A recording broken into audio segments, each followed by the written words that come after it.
Home of the prodigal son, young Chad Townsend. And Chad Townsend plays to the whistle, kicks away for Valentine home. Townsend, brilliant. On everyone, welcome back to another episode of the Chad Townsend Show. If you're new here, please make sure you do subscribe here if you're watching on YouTube, and if you're listening over on the audio platforms, you know what to do. Rate and review for your boy. Such a small thing, but it does help the podcast, and we're looking to grow and build and grow and build.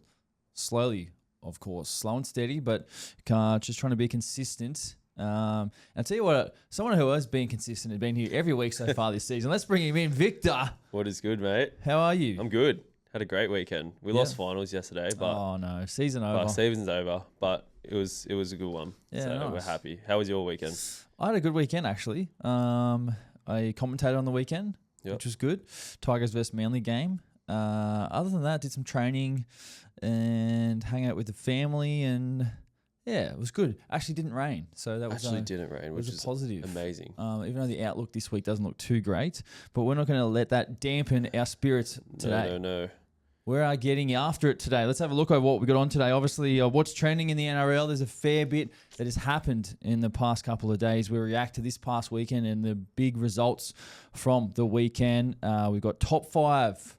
We're looking at the top 5 coaches of all time. So we'll get into that debate. We've got our big footy guy, and of course we finish, as always, with our fan questions. Now let's go straight into what's trending. Victor, talk to me. What's trending in the NRL right now? First up, Haas opts in for Samoa. Huge. Obviously changing allegiances, but just adds to that Samoa pack. Yes. Adds to that Samoa squad. What do you think? What do you think of this one? Yeah, obviously this was massive news. I mean, there was a little bit of talk about it in the past couple of weeks with Haas and with Tino. Now it's official. Payne Haas has opted in to play for Samoa at the end of the season and beyond. And yeah, obviously my thoughts. I mean, like, good on him. Like, I'm happy for him, to be honest. I think, he should have the opportunity to go and represent his family and his heritage and the name on his back. And you understand how important that is for these Pacific nations to grow. And I think the international game has changed and evolved so much in the past couple of years, ever since the first decision by Jason Taumalolo to defect from New Zealand and play for Tonga. It's just been like a wave of, growth in the international game. So, look, I think it's awesome. I think now that, these smaller nations are getting some of the best players in the world, and they're only going to grow and grow, which means more eyeballs. Like, you can't tell me that when Samoa are playing whoever they're playing, and Payne Haas is playing for Samoa, like, that's not going to attract more eyeballs. That's going to attract more growth, more money for the players, for the fans, for, everyone involved in the game. I think it's awesome. I think, where it sort of gets a little bit interesting is like how many times you can kind of chop and change between nations. And obviously, like, there's guys who are fans of it. There's guys who aren't fans of it. But look, I'm a fan of it. I think it's awesome that, Payne Haas can go and represent his family. I mean, because he's Samoan. 100%. And I think Australians should be excited for this, because it means that when Australia win the World Cup, it will mean savage. So you much are more. Savage, Victor. It will mean so much more, right? Like, we won't be just blowing teams off the park like we have. Yeah, well, that's what's happened for so long. I mean, it was exactly. just, that's what I'm saying. It's just going to mean the so last much time more. anyone else won the World Cup was like early 2000s when the Kiwis won. Yeah. And it's just like, it's always been Australia have dominated international rugby league for such a long time. Now the playing field is becoming a little bit more even. And I mean, another one who's just affected, like Billy Smith, that kind of segues into the next topic of what's trending. Billy Smith has now pledged his allegiance. He's changed from Australia to be available for England for the Ashes for the end of the year. Yeah. Now, like these rules where you can obviously now change, like, I'm okay with it. I'm happy with it. Yeah, for sure. I'm okay with it. I think it's massive news. Like I said, it's massive for especially the smaller nations, and these games at the end of the year are going to be so good to watch. Like I can't wait to watch them at the end of the year to see Payne Haas playing for Samoa, the crowds that he's going to attract. Especially with the change or the projected changes to the rules with the state of origin as well that got talked about. Yep. A couple months ago, I think. Yep, definitely. The NRL's looking at that with regards to, your eligibility to play for those other nations. So, what's next? Angus Crichton eyeing a move to the Rugby World Cup 2027. Rugby Union, that is.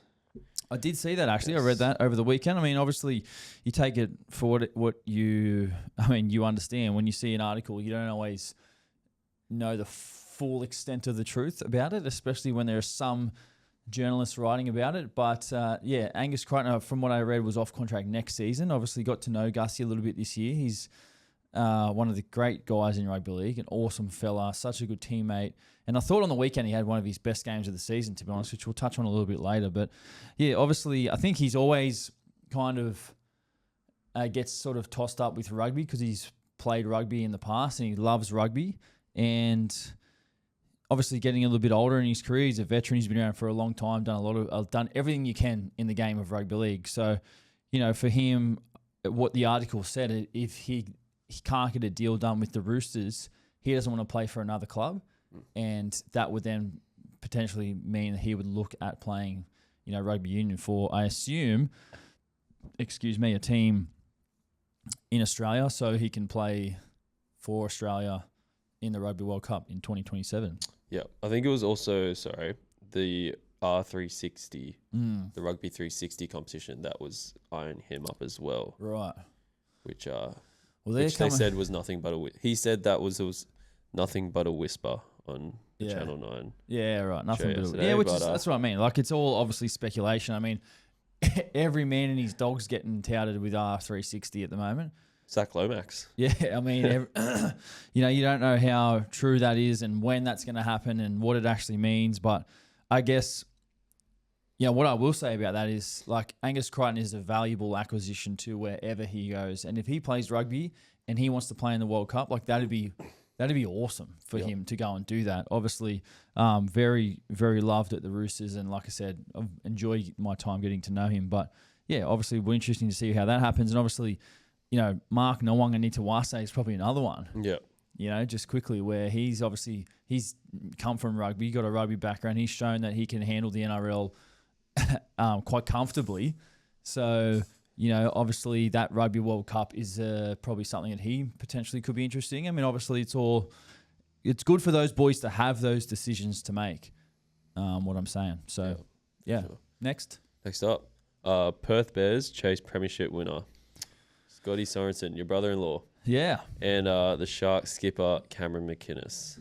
Yes. So the Perth Bears just released a little bit of a list from what I saw on, you call it X, I call it Twitter. I call it Twitter. Do you? Yeah, 100%. No way. It's just because I'm an OG Twitter. Like, I've had Twitter for a while, even though I don't really use it that much. I'm going to start using it more. So hop over there and follow me if you don't. Just write stuff. Basically, just random stuff. Just random stuff. But anyway, back on the topic, where the Perth Bears have just released a list of potential targets. And my bro, Scotty Sorensen, was in that list. Sharks skipper Cameron McInnes was another one. And there are many more. I think Tino was in there as well. Blake Brayley was in there. But it'd be a no-brainer for them to sort of chase some of those guys who are just high-quality players. And I think Scotty fits that build. You know what I mean? To start a franchise, you need guys who are going to shape the culture of the club. And Scott Sorensen and Cameron McInnes are guys who I feel can shape a culture by standards at training, by behavioural standards away from training, by their standard of play on the field, their standard of training, and those type of guys set a standard for other guys to follow. So I think that's why it's so important for the Bears to chase the right people, to set the right standards. And obviously they have made the decision with Mal Meninga as the head coach, obviously an icon of the game. and Ben Gardner as well, their assistant coach, one of the young up-and-coming coaches. So, look, they've put in some people in place for those decisions. But I think, look, the two people we're talking about at the moment, Scotty Sorensen and Cameron McInnes, ultra important, and an absolute no-brainer to bring in Scotty. Well, I think it'd be awesome for them to sort of target him. Do I think it's going to take a lot for Scotty to leave Penrith? Like 100%. Scotty's not just going to walk away. And I'm sure there's many others. Cameron McInnes probably feels the same. I mean, he's the captain of the Sharks at the moment. So, you know what I mean? It's not just going to be like, oh, you know, we'll just go and play in Perth. It's a pretty big move to go and take your whole family over to Perth. Yeah. But yeah, it will be interesting because I'd say November 1, when these signings start to happen, it's like, you know, who's going to be the first off the bat? Who's going to be the first big signing? Because obviously, per the league rules, like they actually can't have those discussions now. But I mean, I reckon they're already happening. I reckon they are happening behind closed doors and unofficial conversations. Mate, are you interested here? Hey, what do you reckon here? You know, managers and Bears, you know, Perth team just having a few conversations off the record.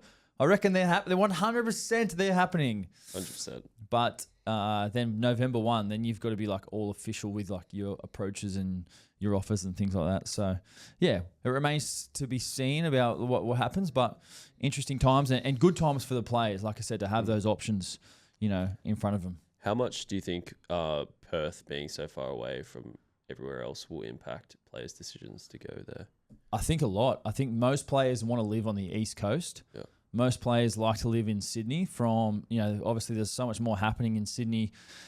There's things outside of football as well. Not only lifestyle, but also like your ability to earn more money outside of football. With like, you know, it might be brand deals, collaborations, appearances, promo work. You know, obviously you play football, you're in the news cycle. Like we rarely see like the Raiders, the Cowboys, you know, in the news cycle here in Sydney. It's just, they're just out of sight, out of mind. You know what I mean? And I guess it's kind of different in like Southeast Queensland as well. It's very much just Broncos orientated. It's probably like, honestly, 60% Broncos, 20% Titans, and 20% Cowboys. And then some Dolphins. And Dolphins. So it's probably 50% Broncos, and then the other 50% is the other three teams. Yeah. So it's a different market. But yeah, I think the flight is a big one. You know, guys living over there on the other side of Australia. But also I think there's going to be some contracts and some offers where guys, the decision's going to be made for them. It's like if they get offered a long-term deal, 3 or 4 year deal on money that's, you know, $200,000 to $400,000 more per season than what they're currently on. It's like, it's just a no-brainer. It's like, how can I knock that back? You know, so that's going to be interesting to see what happens. But it's exciting times, and I feel as a player, I know I'm retiring at the end of the season, but it's like it's good. It's a good thing for players to have these decisions and to have more options for not only NRL players, for those younger guys coming in as well. Yep. Definitely. Nice. Next up, the new Allianz Stadium, the $828 million Allianz Stadium. Sorry. To close. It needs a new surface after 3 years. So after finals, it's going to close up. How have you found the turf on Allianz? Yeah, look, it's a trending. This is definitely what's trending. I mean, this is trending topic at the moment. The surface at Allianz Stadium has not really held up and has copped a lot of criticism. And obviously, you know, I've trained out there and I've played out there, and it honestly, how I would kind of describe it is like you see someone's head when they're like balding, and like you know when it gets really thin, and like you can see the grass, but like if you look closely, it's like it looks really thin. that's how I would describe the surface. Like it looks good from far, but then you get up close and you have a good like proper look at it, and it's like Who's a player that's like that? I cannot say names. There's one that is the name that is at the tip of my tongue, and he's in my Roosters team. He's in the squad. He's in the team. He's an absolute star in the Roosters. It's 1 to 17, but I'm not. You can guess his name, all right? You can guess his name, who I'm talking about, because that's sad if I say his name, and I love him. So, but like it's in all seriousness, it needs to be better. I feel, and I know like I'm not the only one who sort of said that. There's been a couple of players who have voiced concerns, and we haven't really been able to train there a lot this year. So I think turfing the turf is a good call, but from what I understand, like I'm obviously no greenskeeper. It's what's underneath the surface. You know what I mean? It's the drainage and the problems they're having with that.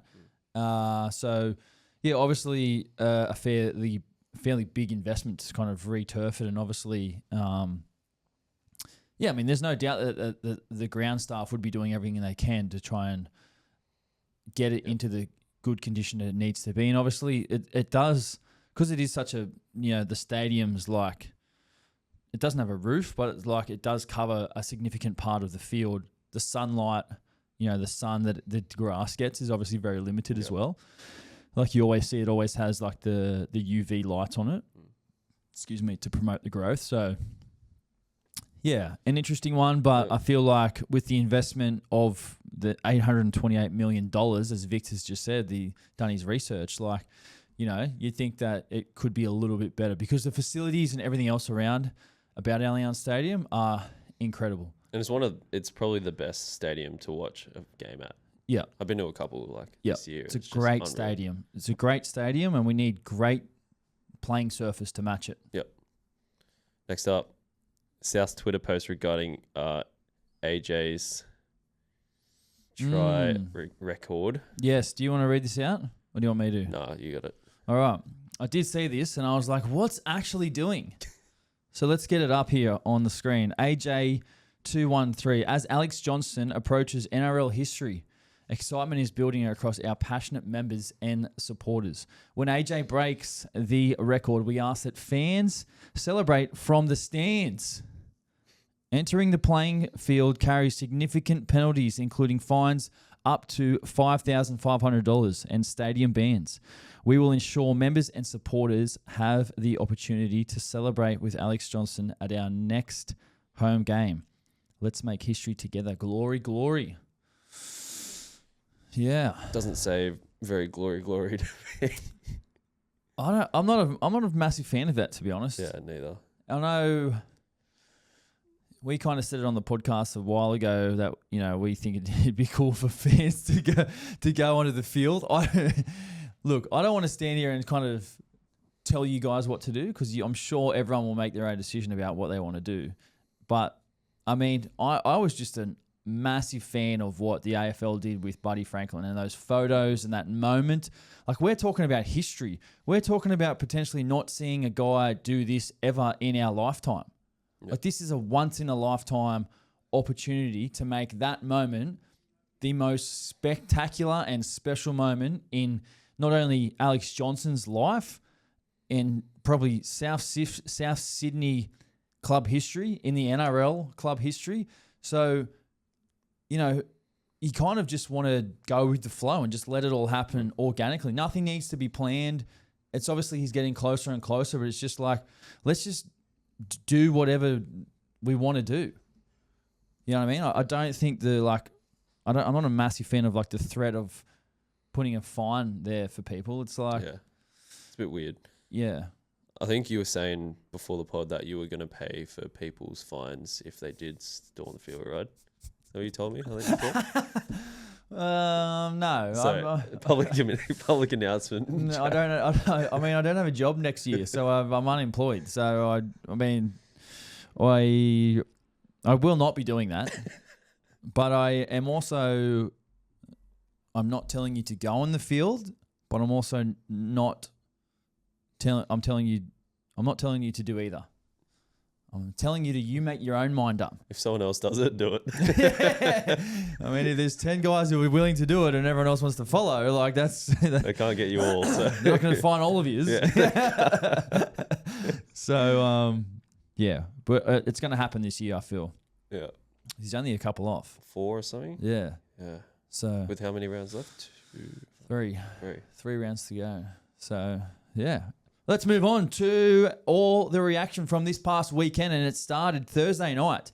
Now, just quickly, if you are listening right now, on Friday, I did do a live reaction to the Thursday night game, and I'm going to do it again this Friday morning. So I will release a time, but I'm going to come in, put a live stream on the YouTube and react to all the news and everything, the scores and the result from the Thursday night game, and just see how it's going to go over the next couple of weeks towards the end of the season. So if you're listening now and you want another footy fix Friday morning, jump over on the YouTube and check it out.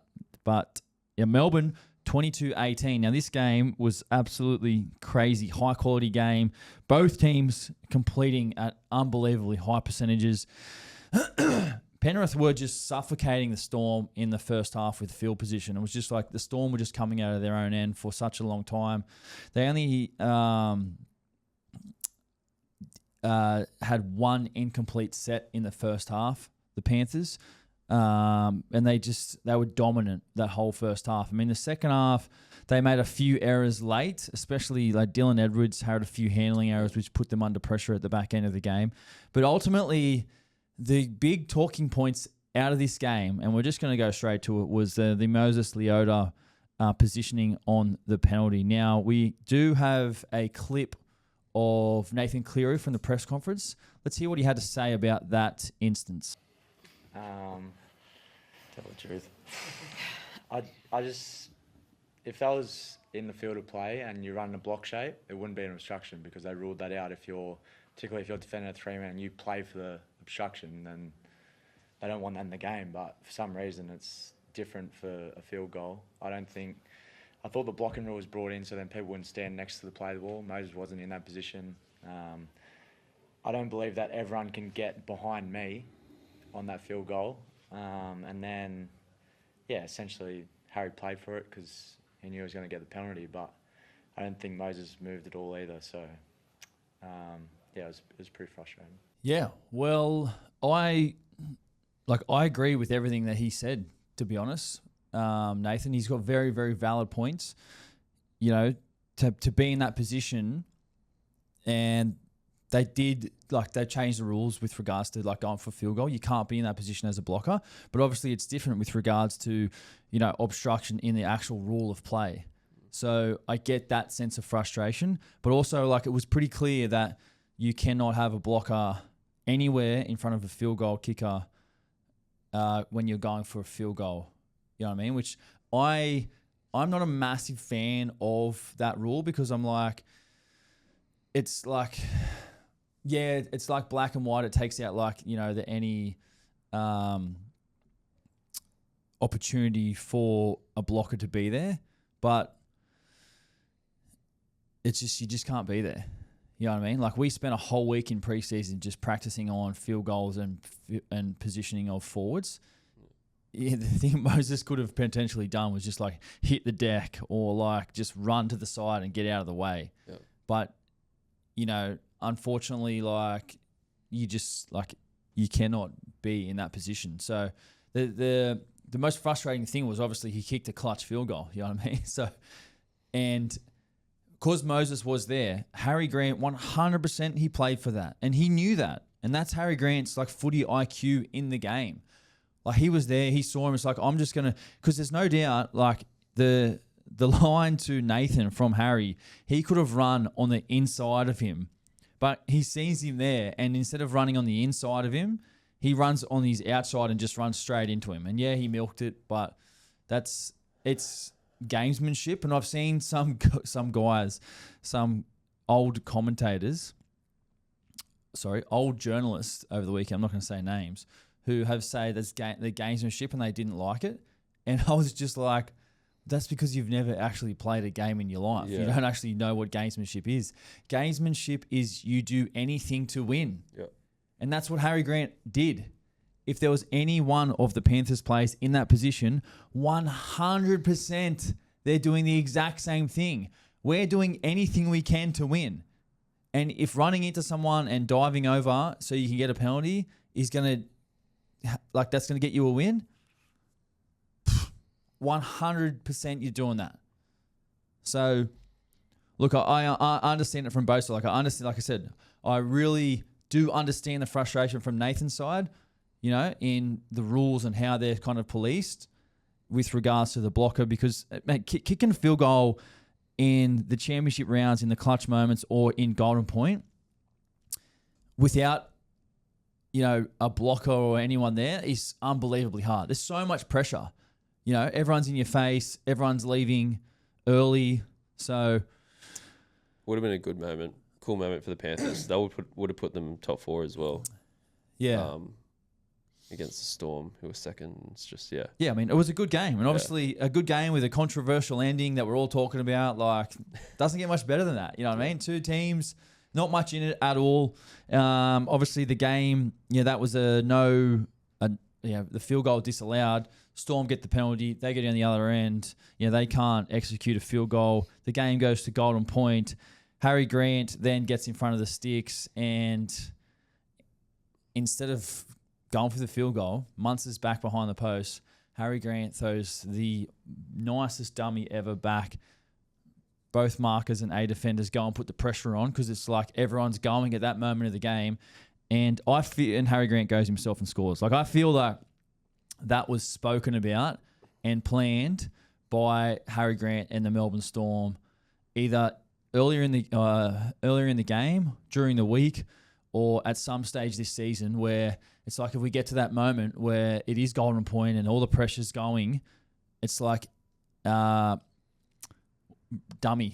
from that position and go yourself. So I just think the IQ from Harry Grant there was super impressive. And, Melbourne doing Melbourne things. A good quality game, two good teams. So, do you think we saw our 2 grand final teams in that game? No. No. I'm not saying who just yet, but I don't think we did. No, I think there's another team that's in there. Okay. That, yeah. I want to say we did. Okay. I want to say we did. All right. Well, it depends where they finish on the ladder and how it all plays out. But do I think the Panthers finish in the top 4? I mean, they still can jab that 4th. That 4th spot is open at the moment. Still only 1 point behind. Yeah, 1, 2, and 3 are locked in, but that 4th spot is open. So, yeah, only 1 point behind the Warriors at the moment. But yeah, we'll see. We'll see how it all plays out over the next 3 weeks. Let's move on to the next game. Warriors 14, Dragons 10. Excuse me, a super close game, this one. And Jack de Bellin's 250th game, and I don't think I've ever seen anything like what I saw in this game with regards to the HIAs. Unfortunately for Jack de Bellin in his 250th, he gets a HIA. He clashes heads with Hamish Stewart on a tackle. The Dragons lose 2 forwards in the one play, Category 1 HIAs, not to return. Then Hame Sele comes off the bench. Then he cops a hip, unfortunately in the wrong position. Then he goes off on a HIA. So an 18th man activated Terrell Sloan on the bench. An outside back of all players, not a forward, gets activated, and it just forces, Damien Cook would then move to a forward position. At the end of the game, they put Sloan on the field and had Gutherson at lock forward just to try and move the ball and have 13 players on the field. Look, if I'm a Dragons fan, I'm actually really proud of the team, the way they played on the weekend. I thought they fought ultra hard. Obviously, they had a lot of adversity go against them. Damien Cook made 60 tackles on the weekend. Their effort was there, and they got done on basically almost a final play, which wasn't it an obstruction? I mean, it was a controversial call, and they've kind of changed this rule at the start of the year with regards to not milking penalties. But I don't know. I've seen some of those go either way. So, like, when I'm looking at it from, like, the new rule perspective of, like, you can't milk a penalty, but then I'm like, well, he clearly doesn't run a hard line on the inside shoulder, you know? So I think Dragons fans, like Flano was obviously pretty fired up in the press conference saying that he doesn't know what the rule is there anymore, and I think he was well within his rights to sort of feel that frustration. It was a controversial try, but it was awarded. The Warriors get the win. They were not at their best, I thought, the Warriors. They were a little bit clunky. And I feel like they have been a little bit clunky over the past couple of weeks, but that win gets them back into 4th position on the weekend, and it was an important game for them, the Warriors, in regards to their season. So, what have you seen from the Dragons these last 3 weeks? Obviously, with the win against the Raiders, the Sharks, and then this pretty good performance against the Grain. I think what I've seen is team unity. I see a team that is willing to fight together, play together. Look, I think this is a team who I am optimistic about in the future over the next 2 to 3 years. They have a young crop of players who are so impressive. So impressive. Hamish Stewart, Dylan Egan. They've got the twins, the Couchman boys, Halangahu. Pacifica Tonga, like all these King Tongia, like all these guys are just young. Yeah, I'm pretty sure they're 19, 20, 21. They're all young. They're all hungry. They're all coming up in the NRL. And when they sort of mature, get a couple of games under their belt, when they get all 50 games under their belt, you just look at the Raiders, look at some of their youth at the moment. So, look, if I'm the Dragons fan, like.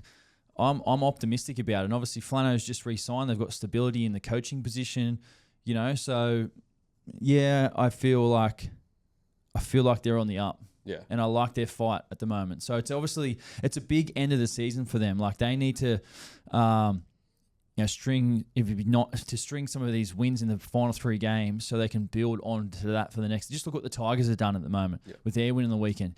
Every win is so important. If you heard Benji Marshall talk about in the press conference, he's not talking about blooding rookies. He wants to win with his best team now.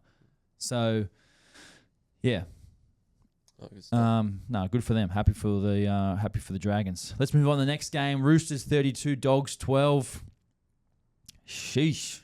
Boys were on the weekend. Huge win for the boys with some outstanding performances for the Roosters. Big takeaways from this game. Daniel Tupou, 3 tries. 2 from just aerial, air Tupou. Just get me the ball upstairs, put it on the dime, let Tupou do the rest. He finished with 3 tries and 2 of them catching on the head of Anari Tuala. Teddy has been in some of the best form of his career so far this year. 215 metres, 1 try assist, 1 line break assist, 1 line break. His numbers are off the charts this year. The stats, I know stats aren't everything, but his numbers have been excellent. And as has Sam Walker. Like I'm pretty sure Sam has like 15 or 16 try assists in 6 games. Wild. His boot has been lethal. Man, he's been awesome. He's been on one since he's come back, and he looks really confident and comfortable with his game. I just love watching him play. Nafahu White has been excellent as well. He scored 2 tries. 113 metres. Geez, hasn't he just gone to another level? And Angus Crichton, who we spoke about earlier, I thought he had probably his best game of the season on the weekend. He ran for 146 metres.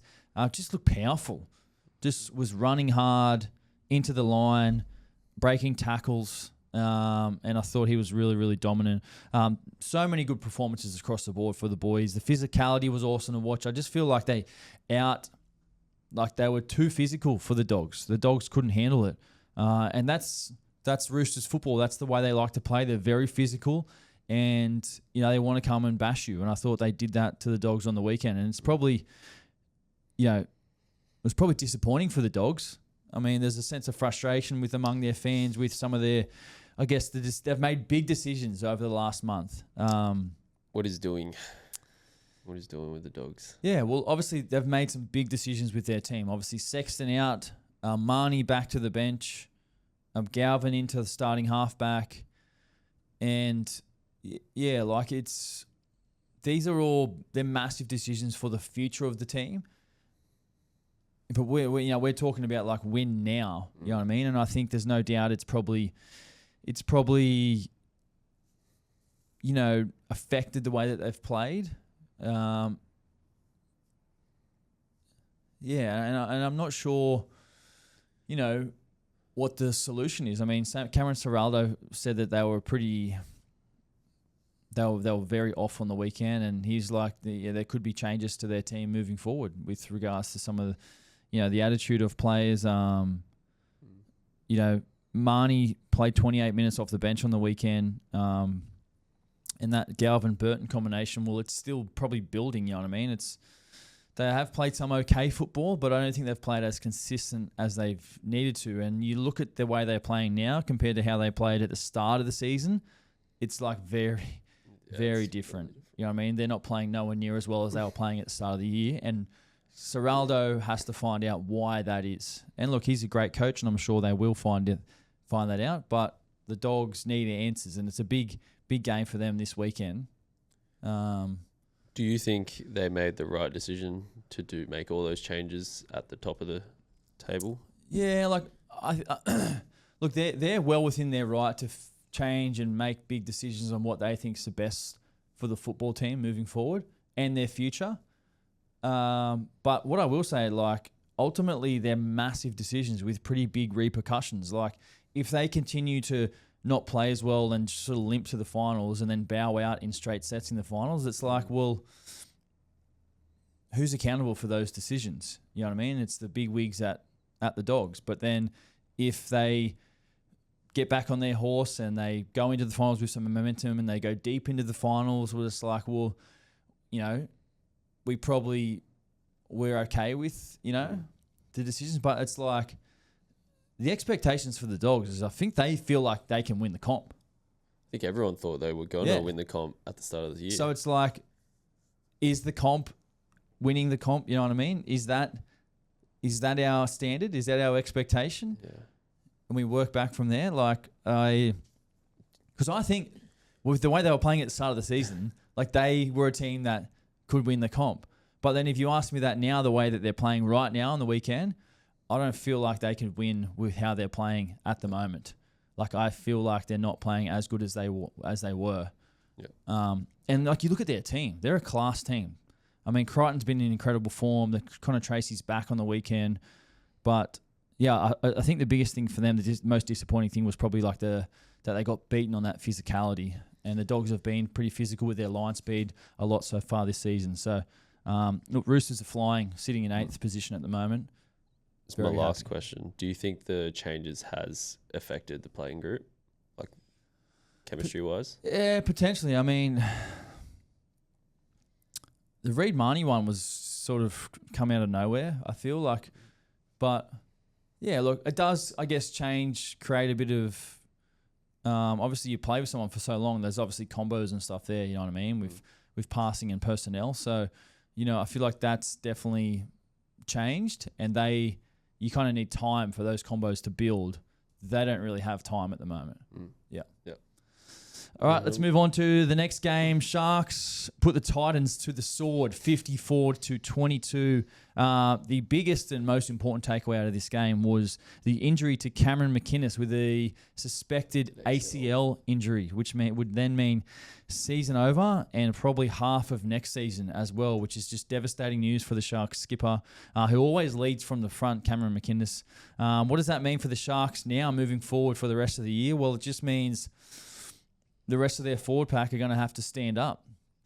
They've got some depth in the forwards, and yeah, obviously really disappointing news for McInnes and the Sharks to lose someone who is so influential in their team and the way that they play. Tough as nails, Cameron McInnes. So we wish him all the best. Hopefully, I'm pretty sure he'll obviously have to have scans probably today. Hasn't had scans yet, but it's a suspected ACL rupture. Yeah, which is just devastating. You just do not like hearing those words, from anyone. But for the Sharks, well, they started off nice with a try to Nico early on in the game. The Titans did have a little fight in them at the start of the game, but the Sharks just dominated in every aspect of this game. And the stats in this game kind of leveled out at the back end of the game because the Titans did throw the ball around and score some sort of late consolation tries at the end of the game. For the Titans, I mean, there's not really that many positives in this game. For a long time, it was just like all Sharks. They were just scoring points at will. Keanu Kinney made his return back into the team off the bench. It will be interesting to see what the Titans do next week with their team. Does Kinney go straight back into fullback? Does Brimson go into the halves? Does Foran go back to the bench? Because that's kind of how they were going to play at the start of the year before Kinney got injured, with Foran coming off the bench. So I think if I'm Hasler, I'm moving that. I'm moving into that. I'm putting Kinney back at fullback and Brimson back into 5'8", because that's how they'll play next year, I think, with Campbell, Kinney and Brimson as their spine, put Foran back to the bench. So that will be interesting. That was probably the only highlight for the Titans, which and obviously they scored a couple of tries late. But the Sharks move into 7th with a bye in hand on the weekend. So that pretty much, all but guarantees their position inside the top 8, I feel. But, there's been a fair bit of criticism about the Sharks' style of play lately. Some people calling them boring. And what's your take on that, Sharks fan? Boring? I think it's just boring to watch us drop the ball all the time. I think our errors are... We shoot ourselves in the foot a lot, which is probably the most frustrating thing to watch as a Sharks fan. I wouldn't call us boring. Yeah, I wouldn't call... I think we're say one of boring. the nicest attacking teams in the comp. But... I really... The biased Sharks fan over here. Non-biased opinion. What I will say about the Sharks is, like, I've said it constantly before about them, is that I feel when they lose, like they beat themselves. They're a team that, they very rarely do they get beaten in a tight, close game. They more often than not will play someone and just beat themselves and make errors and mistakes and just give the opposition field position and then concede. And it felt that way early in this game. Yeah. When it was an arm wrestle. So I wouldn't say boring. I'd say frustrating. That's the adjective. Yeah. I'll go with for today. Okay. All right. We can move on with that. Let's go on. Let's go to the next game. Broncos 38, Dolphins 28. Broncos, no Ezra Mam, no Adam Reynolds, no Selwyn Cobbo on the back of their hamstring injuries last weekend. Excuse me. Broncos win a fairly tight game, but, in my opinion, I thought the Dolphins gave this one away. Yeah, they tried hard. They were in the game for most of it. And at one stage, it's like, man, the Dolphins are just like killing it. Like they scored a couple of tries. They're in front by a couple of scores. And then the Broncos just came back. They had all the momentum. It just basically swung out on its head. And the Broncos scored a couple of tries late and just made them pay. Hammer versus Staggs was a nice matchup in this game. I really enjoyed watching that one. I thought Staggs got him on points in the end. Hammer had some nice touches and, some nice defense one-on-one, but I thought Staggs won that battle. So interesting to note, I thought the move from Christian Wolf to put Hammer back into the centres and bring in... what's his name? I had a mind blank. Dolphins fullback. Oh, Trey Fuller. Trey Fuller. That's it, my guy. Trey Fuller. I thought he was really solid in his first game in the NRL this year. He's just come back from a long-term knee injury, so he was. I thought he was great. Some of his runs from dummy half and in and around the ruck were really, really impressive, and that's what Wayne Bennett did last year. He moved Hammer back to the centre. So look, they got a massive game this weekend. The Dolphins against Manly. It's like must win, or their season's basically over. So, yeah. This game, look, I want to talk about the one player I actually really liked in this game, which was awesome. And we'll break it down, actually. It was a play the ball at the post, and you got Katoa and Nikorima out on the left side of the field. And then on the right side of the field, you've got Kurt Donahue, who's playing in the lock forward position at the moment. He's been excellent. And he overcalls this. So instead of going to the two halves, it goes to the lock forward on the right side of the field. He calls shape. He gets Jake Averillo out the back of the back rower, and he skips overs, passes to Averillo, who gets on the outside. And I just thought it was just an awesome play from Kurt Donahue, who's played so tough at the moment. He's line speed, and he's just bashing blokes. But then his ability to just overcall the skipper and the halfback and get the ball in his hands and execute that play for Averillo was outstanding. And I think there needs to be more of it from Kurt Donahue. I think he needs the ball in his hands a lot more. Because the way he ball plays, like he gets over the ad line and he can properly like hold up defenders, like excellent. Like he does a great job. So I thought that was one worth noting and talking a bit more in detail. But yeah, like I said, the Broncos, too good, 38-28 over the Dolphins in the 4X Queensland Derby. And that puts the Broncos on 30 points at the moment. So I'm pretty sure they are in at, I think the 6th spot. They're at 6th, and the Wires are at 32. Yeah. Obviously at 4th spot. So, Panthers playing the Raiders this week. Tough game for them. Broncos playing the Knights and Warriors playing the Titans. So, they can still make top 4. Yeah. If they're good enough, they're a chance to. That's why that 4th position is wide open at the moment. Let's move on to the next game. Souths 20, Parra 16. Battle of the bottom. I mean... the spoon bowl. But not quite spoon bowl because Parra have actually had a good couple of weeks. So I think they're up in 13th at the moment, Parra. But 20-16, Souths. Obviously, the Trell back out again with a back injury. Cody Walker returns for Souths on the bench and in limited minutes. Tallis Duncan had a fair day. He scored 2 tries in that left centre position. He's been pretty good, Tallis Duncan. Left edge, left centre position, doing a job out there. Been able to do both over the past couple of weeks. For South, well, to me, once I sort of saw the stats from this game after watching it, I was like, South haven't completed this high all year. 86% completion for South, their highest of the season. And that's why they won. They only made 7 errors. 7 errors with the ball. They haven't had that all year. And they've been tackling all season. Where Parra had 15 errors. So, look, this Saturday, I feel like the Saturday night 7:30 game, like, it's probably, do you reckon it's the most least watched game of the weekend? Saturday 7:30. Saturday 7:30. I feel unless they put a blockbuster on. Yeah, but I don't know. It's just like, is everyone like out doing things on Saturday at 7:30 then watching the footy? Are they watching at the pub, or are they out for dinner, or are they... in your case, out at nightclubs and, at 7 o'clock, it's crazy. But anyways, Souths obviously get the victory, a much needed win for them. They're down the bottom and, obviously don't want to win in that wooden spoon position. Ashton Ward as well in for... Yeah. Ashton Ward. Heard much of him? A little bit of Ashton Ward. Yeah. Pretty sure he's from Gerringong, young half. Looks very young. I don't know how old he actually is, but puts his body on the line. Has a go, the young fella. So you got to give that to him. 21. I heard Lewis Dodd was gonna see out his contract. That won't be happening. He'll be offloaded. He won't play at Souths next year. But then, the Lewis Dodd situation, it's a tough one. I mean, because he's got to obviously find another home and someone who's willing to pay a contract, where Souths are going to have to foot a fair bit of the chunk of the bill for whoever wants to take him. Yeah. And I don't think it'll be in the NRL. So, no, we'll see what goes. Yeah, it's a very unfortunate situation. Let's move on. Tigers 26, Manly 12. Now, I was lucky enough to call this game on SEN on the radio on the weekend with Jimmy Smith and Justin Horrow.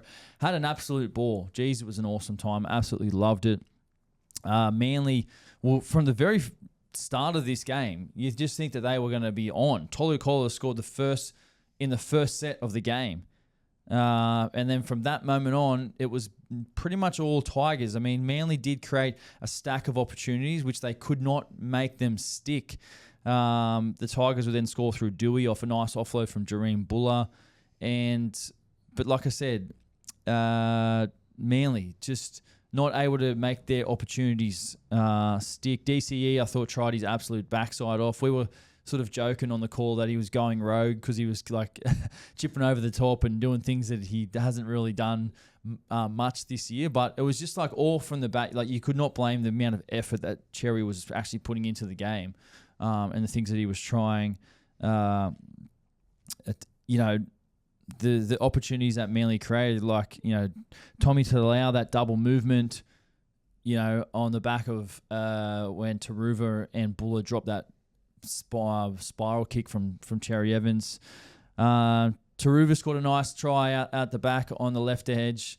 And it was basically like, I said it on the call, it was like every one of the Tigers' spine touched the ball there. Like it went from like Jareen Buller to Dewey to Luai to Coruscant to Taruva to try time. And I love when the spine touches the ball. Talon May scored a try that potentially was a little bit controversial with Samuel Afenu. Sort of, it wasn't like a pre-line obstruction, but it was more like a post line. I said on the call, like, I was okay with it. I don't think he really made much of a difference. And Anthony Seibold he said in his press conference, he tended to agree with the way that it was ruled. Obviously, they made the line break there. And look, I think the thing for Manly was like, it was ultra probably disappointing for them, especially when they needed to win to keep their season alive. They had so much to play for with regards to still being able to finish in the finals, and now I think it's a long shot for them to actually finish in the top 8. And you could see, if you did see the press conference, Daly Cherry Evans was very, very disappointed, which was kind of hard to watch. I definitely felt for him because next week's his 350th game. Yes. For Manly and in the NRL. It's back at home. They're playing the Dolphins. The Dolphins have so much to play for next week.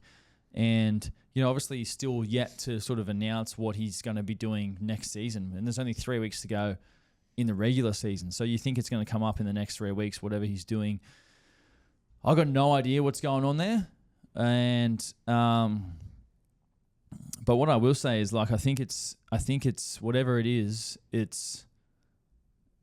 there's not agreeance on what it is, because having my own experience in contract negotiations, if it takes time to announce something, it's like you're not agreeing on something.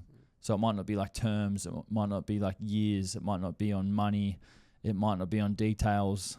So that's my take on it. Something's holding it up, whatever it is. I mean, I'm sure we'll find out one day. And look, I'm a massive Daly Cherry Evans fan. I have been a big fan and a big admirer of him for a long time. But obviously, there's a fair bit of frustrated Manly fans on the weekend who were ringing in and texting in about Manly. What do you think has been the problem with Manly's season? How has it gone so downhill? Yeah, I mean, it's easy for fans to say it's the Cherry Evans thing, but I don't think that's a distraction at all. If I'm a player for Manly and I'm playing with Daly Cherry Evans and that's happened, I'm not saying, Daly Cherry Evans' decision to not play, to leave has affected us. That's not it. It's just players, personnel haven't played as a team, haven't played well enough. That's effectively what it is. You just haven't played well enough.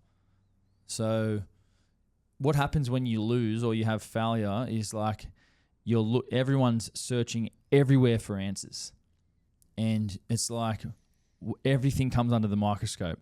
Where when you win and you're having success, you can literally you can get away with stuff. That's just how it works.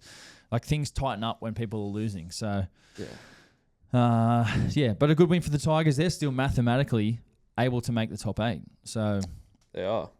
Which would be crazy. Which would be absolutely crazy, but a good finish for them, because Benji was saying in the post-match they still want to, they're still pushing.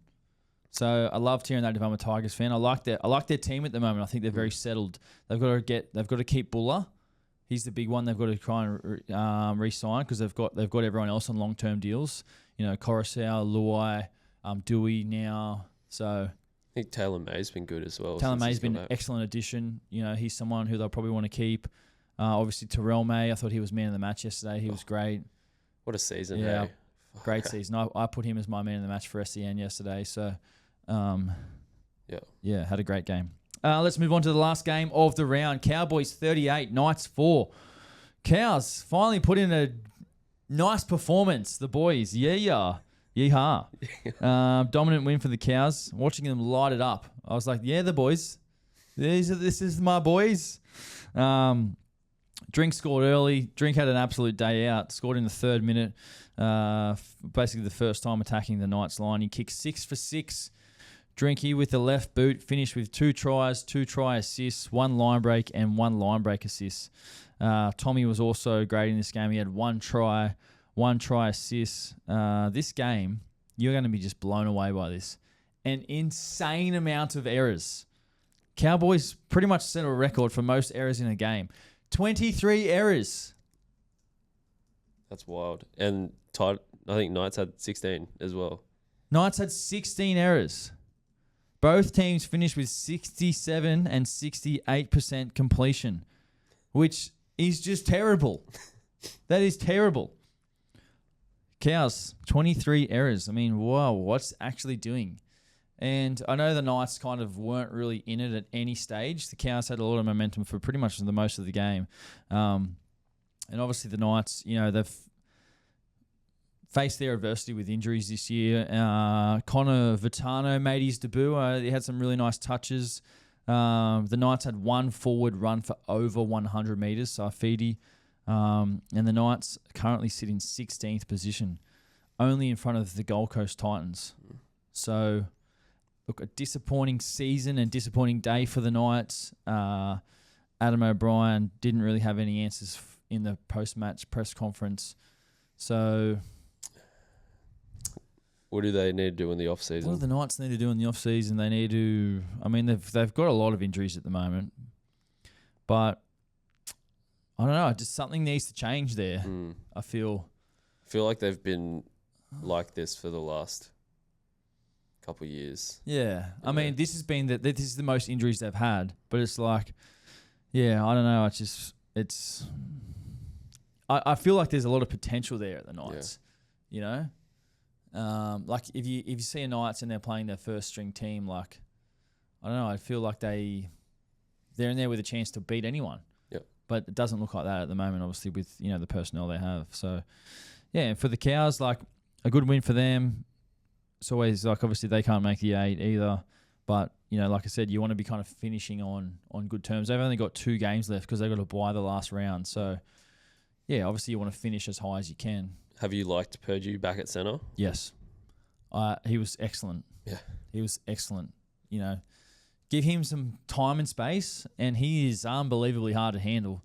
Look, I said it to Toddy this year, actually, when he made the call to move Jacko to 5'8". I liked the decision because Jackson Purdue has been a 5'8" halfback his whole junior career. He's made all the Queensland teams, all the rep teams as a half or 5'8", and then got to NRL and played in the centres. So they wanted to give him time or give him a chance to showcase what he had in that position. It was just unfortunate that the Cows didn't win the game and he didn't play as great. Like his management of the game and his kicking wasn't where it needed to be when he was in the halves. But then you put him back to centre and it's like you give this guy space. He's a ball runner. Running is his best aspect of the game. He looks much more comfortable in the centres, I feel. So I think... it'd be interesting to see what they do over the course of the off-season, if they give him reps and time back in the halves, or they're just like, nah, you're going to stay in the centres for now, because I really like what I've seen from him in the centres, and I feel like he has a lot to work on if he was to pursue time in the halves. Yep. But regardless, he is a massive part of the Cowboys' future, and I feel like he's a 300-game Cowboy. He's a Queensland Origin player at some stage. He's a great kid, comes from a great family, and I just love seeing him have the success that he's having at the moment. So I'm excited to watch him grow, in the future. All right, let's move on to the top 5. Now, today we're doing top 5 coaches of all time. So let's go. Let's start. Number 5, Des Hasler has had an outstanding coaching career with the Dogs, with Manly. Now, obviously at the Titans at the moment, hasn't had the success here as he would have liked, but I've got him at number 5 in my top 5 coaches of all time. Number 4, I've got Ricky Stewart. I've loved Sticky for a long time. He has been one of the most passionate coaches. You just tell that he just loves his team, always stands up for his team. His press conferences are awesome. He always stands on the sideline too, which I absolutely love. Number 3, I've got Ivan Cleary. I mean, 4 comps in a row. So impressive, Ivan Cleary. He's coached a stack of games. He's coached a couple of teams now, but it's just so impressive. He's really just cemented himself as one of the greatest of all time, I feel. And obviously only kind of beaten by probably the 2 GOATs. Now, this is probably the toughest call I had to make with the top 5, which was number 2 and number 1. So number 2, I've gone Wayne Bennett. I mean, for someone who's been coaching for 30 years and over 1,000 games, absolutely insane. Multiple-time premiership winner, Wayne Bennett, has coached some of the greatest players, has made some of the toughest calls in history, obviously coached Origin Australia as well. Win percentage, absolutely insane. And then number 1, I've got the GOAT, Craig Bellamy.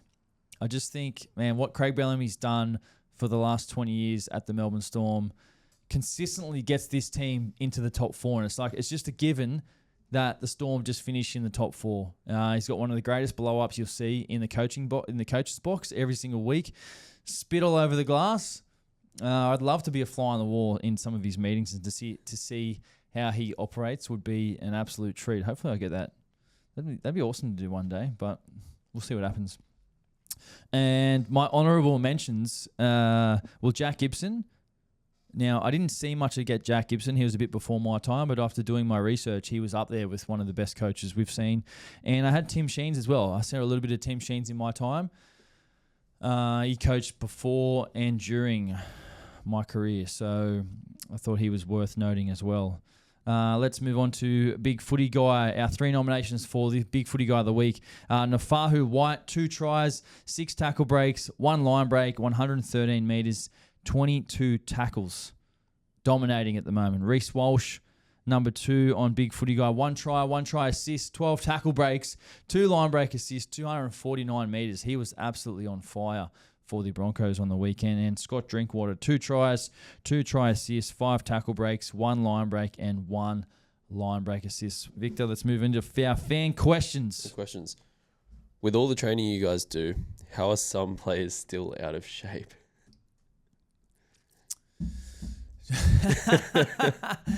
Well, it's just diet.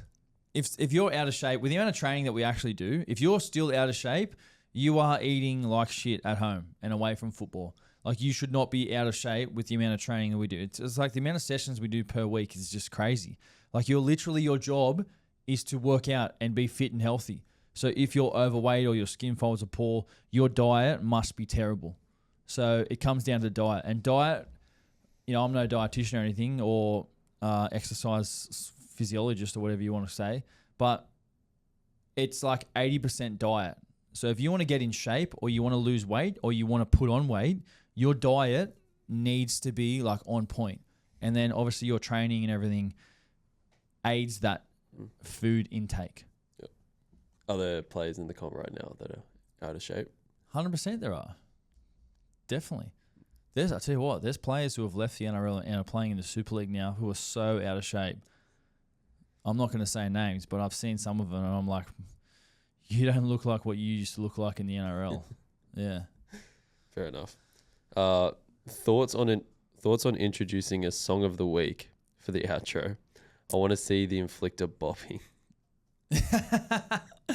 Song of the week for the outro. Well, I mean, I like the idea, but I mean, then we won't be able to monetize our video on YouTube. We'll get a copyright strike, so we definitely don't want that. Maybe we'll just have to sing it. Maybe you can start this week. Oh, shit. Song of the week. Nah, maybe next week. All right. Next week I'll say the week after. All right, sweet. Do Tigers have a genuine chance of making finals this year? Not a genuine chance, a slim chance, a mathematical chance, yes. Do I think it's going to happen? No. Do I like what the Tigers are doing at the moment? Yes. Bloody oath I do. So, look, if I'm a Tigers fan, I'm optimistic about the future. They've taken a step forward this year. There's still steps to go. This is a team which has come off the back of 3 wooden spoons in a row. So if you're a Tigers fan, I know you probably don't make the 8 this year, but it's like, are we taking this year as a win?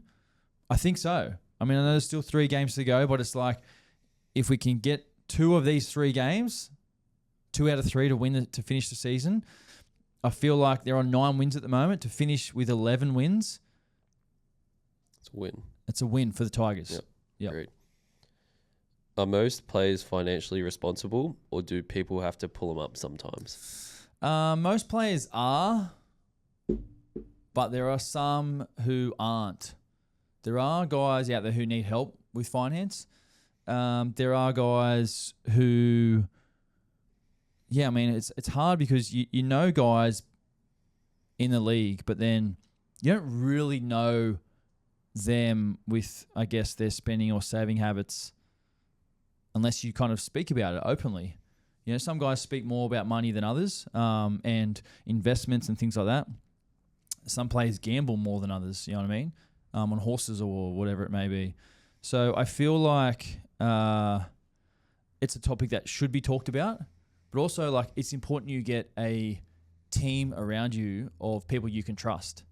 So whether it's your financial planner, accountant, whatever it may be, that's up to the player to then go and source that, to have a team of people that they can trust, to have their best interest in them. Because I know I've seen it before. There are guys out there who don't have players' best interest and who see players and think, oh, this guy earns a heap of money, I'm going to take him for a ride. So, yeah, it happens, but it's something that I feel like needs to be talked about. Yeah. Are there like programs set up around the NRL for that? Yeah, so there is around the wellbeing and education. There's finance, like literacy programs. There's financial planners available. But like ultimately, like I've had like my personal experience. I've had a financial planner my whole career since I've been like 19, and I've done it externally from NRL, from my agent. I've just kept that as my own personal relationship because I'm like, I keep that separate. I keep my money separate. You know, this is independent advice where like that's my relationship. That's on me. So that's what I would say to other players for sure. That's it. Sweet. All right. Thanks, Victor. And thank you guys for listening today. If you enjoyed the podcast, please make sure you rate and review on Spotify. And if you're listening here on, if you're watching on YouTube, make sure you subscribe to the channel, like this video, drop us a comment, ask us a question because we answer all the questions here on YouTube. Appreciate it. We'll see you guys next week.